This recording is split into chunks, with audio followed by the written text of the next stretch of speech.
ব্যানার্জি কেউ আছেন? Reshmi Banerjee. Hello guys, welcome to another blog. আজ দুপুরে আমাদের প্ল্যান ছিল বাইরে গিয়ে লাঞ্চ করার। তার জন্য আমরা বেরিয়ে পড়েছিলাম আমাদের সাউথ সিটি মলের আগের আর্সালানে যাওয়ার জন্য।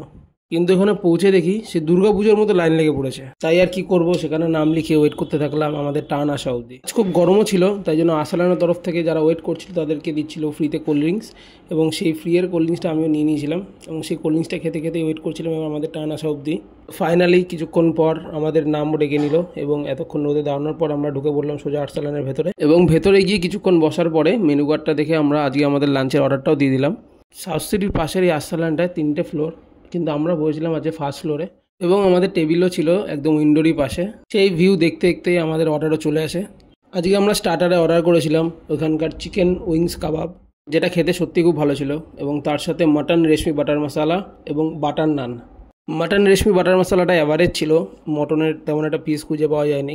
তারপর আমরা খাওয়া দাওয়া কমপ্লিট করে বিল পেমেন্ট করে বেরিয়ে বাড়ির জন্য এই ব্লগটা এখানেই শেষ করলাম। Thank you for watching this blog.